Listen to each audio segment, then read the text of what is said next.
Saya Nurul Afifah.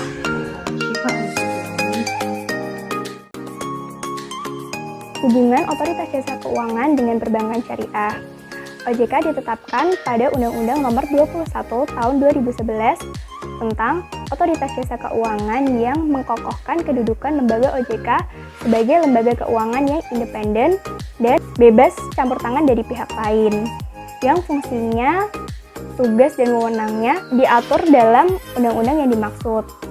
Kemudian, fungsi pengaturan dan pengawasan tidak sepenuhnya diberikan kepada OJK, melainkan OJK bekerja sama dengan Bank Indonesia dan masing-masing memiliki tugas dan wewenang dalam menjalankan fungsi pengaturan dan pengawasan. Pengaturan dan pengawasan kelembagaan, kesehatan, aspek kehati-hatian, dan pemeriksaan bank merupakan lingkup mikroprudensial yang menjadi tugas dan wewenang OJK. Kemudian, apa sih peranan penting OJK dalam menjalankan fungsinya terhadap perbankan syariah? Nah, yang pertama ada meningkatkan perekonomian Indonesia. Yang kedua, menjaga kepentingan nasional dan menjaga segala sektor jasa keuangan berjalan dengan baik dan sesuai dengan aturan, termasuk hubungan kelembagaan keuangan. Yang di dalamnya itu juga ada perbankan syariah dengan nasabah. Kemudian OJK ini diharapkan dapat menghindarkan perbankan syariah dari perbuatan yang sewenang-wenang yang dapat merugikan nasabah. Kemudian selain OJK ini memiliki fungsi pengaturan dan pengawasan, OJK ini memiliki wewenang untuk memberikan sanksi kepada perbankan syariah sebagai pelaku usaha yang melanggar peraturan. Kemudian guna meningkatkan efisiensi dan efektivitas pelaksanaan tugas OJK terkait dengan pengawasan, maka Dewan Komisioner OJK telah membentuk Komite Pengembangan Jasa Keuangan Syariah atau disebut juga dengan KPJKS dan Tim Kerja Pengembangan Jasa Keuangan Syariah. Hubungan Bank Indonesia dengan Perbankan Syariah. Bank Indonesia sendiri adalah Bank Sentral Republik Indonesia sesuai pasal 23D Undang-Undang Dasar Republik Indonesia dan Undang-Undang Nomor 23 Tahun 1999 tentang Bank Indonesia. Sebagai bank sentral, BI mempunyai tujuan tunggal, yaitu mencapai dan memelihara kestabilan nilai rupiah. Kestabilan nilai rupiah ini mengandung dua dimensi, yaitu kestabilan nilai mata uang terhadap barang dan jasa domestik atau inflasi, serta kestabilan terhadap mata uang negara lain atau kurs. Hubungan Bank Indonesia dengan Bank Syariah ada dua, yaitu hubungan yang bersifat profesional dan hubungan yang bersifat struktural. Hubungan yang bersifat profesional yaitu salah satu kelemahan perbankan syariah adalah masih banyaknya kalangan perbankan syariah yang membidik sasarannya pada loyalis yang fanatik pada syariah. Perbankan di masa mendatang harus sudah mengemas komunikasi yang lebih menekankan pada aspek-aspek rasional dalam proses pengambilan keputusan pelanggan. Isu halal haram atau isu riba harus menjadi isu sekunder, sedangkan isu primernya adalah profesionalisme dari perbankan serta pelayanan yang akan diterima oleh pelanggan. Dengan sikap profesionalismenya, perbankan syariah juga harus membuka diri dan proaktif, menjemput bola pelanggan umum dan non-muslim.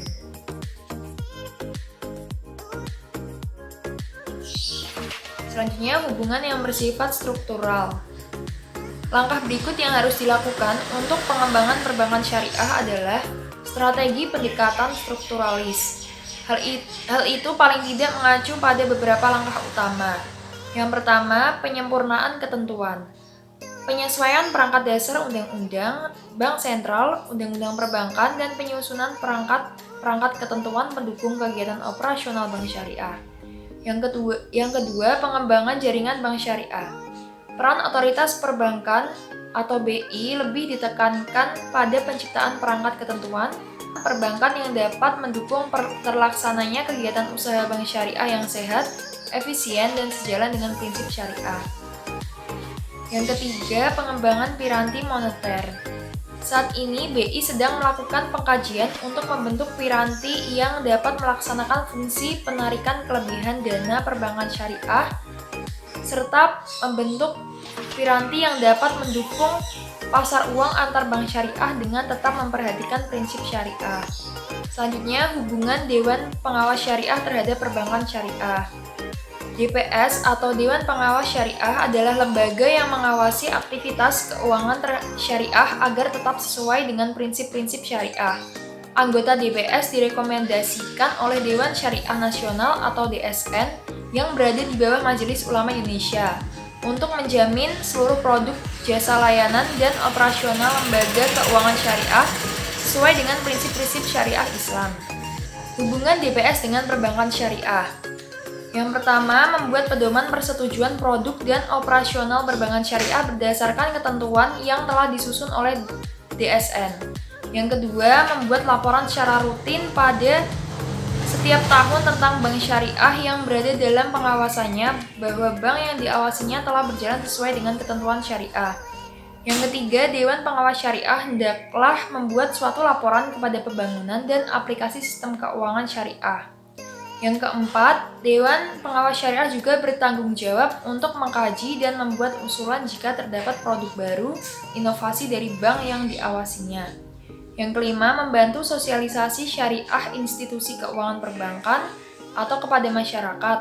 Yang keenam, memberi input untuk pembangunan dan kemajuan institusi keuangan syariah. Jadi fungsi dan peran DPS dalam perbankan syariah ini memiliki hubungan yang kuat dengan manajemen resiko perbankan syariah. Bagaimana sih hubungan antara DSN MUI dengan perbankan syariah? Pada awalnya dulu Bank Syariah berdiri mengikuti regulasi dari Bank Indonesia dan Kementerian Keuangan. Namun, kedua lembaga tersebut tidak dapat melakukan otoritasnya dalam bidang syariah. Dari hal tersebut dapat dilihat bahwa hubungan DSN MUI dengan perbankan syariah adalah mengatur regulasi dari bank syariah itu sendiri. Seperti pada surat keputusan Direksi Bank Indonesia nomor 23 tahun 1999 di mana pasal 31 menyatakan untuk melaksanakan kegiatan-kegiatan usahanya, Bank Umum Syariah diwajibkan memperhatikan fatwa DSN MUI. Hubungan Komite Nasional Ekonomi dan Keuangan Syariah atau yang biasa kita sebut dengan KNIKS terhadap perbankan syariah. Pada tahun 2015 dan 2016, berbagai regulasi dikeluarkan oleh pemerintah untuk merangsang pertumbuhan bisnis syariah. Selama tahun 2015, telah diterbitkan 11 ketentuan perbankan syariah oleh OJK. Bahkan, pada tahun 2016, pemerintah telah membentuk KNIKS atau Komite Nasional Keuangan Syariah untuk mendorong perkembangan industri ini. Pemerintah secara khusus mendirikan KNIKS pada tanggal 8 November 2016 agar dapat meningkatkan efektivitas, efisiensi pelaksanaan rencana pembangunan nasional bidang keuangan dan ekonomi syariah. Selanjutnya, sejak diundangkan tanggal 10 Februari 2020, pemerintah melakukan perubahan Komite Nasional Keuangan Syariah menjadi Komite Nasional Ekonomi dan Keuangan Syariah yang tujuannya untuk meningkatkan pembangunan ekosistem ekonomi dan keuangan syariah guna mendukung pembangunan ekonomi nasional serta menjadikan Indonesia sebagai pusat halal dunia. Perencanaan titik awal untuk memposisikan Indonesia sebagai salah satu pelaku utama dan hub ekonomi syariah dunia dilakukan seiring dengan peluncuran Master Plan Ekonomi Syariah Indonesia pada bulan Mei 2019. Hubungan KNIKS terhadap perbankan syariah dapat dilihat dari tujuan KNIKS sendiri, yaitu tujuannya untuk mempercepat, memperluas, dan memajukan pengembangan ekonomi dan keuangan syariah dalam rangka mendukung ketahanan ekonomi nasional. Kemudian pada tahun 2019 yang lalu juga KNKS mendorong penguatan pembiayaan syariah dengan memperluas jaringan keliling aja dan infrastruktur antara lain. Ada jalan tol, kemudian pelabuhan dan listrik. Selama ini, mayoritas pembiayaan dari perbankan syariah tersalurkan pada sektor real, khususnya halal supply chain atau rantai pasokan, dan usaha mikro, kecil, dan menengah, atau yang biasa kita sebut dengan UMKM.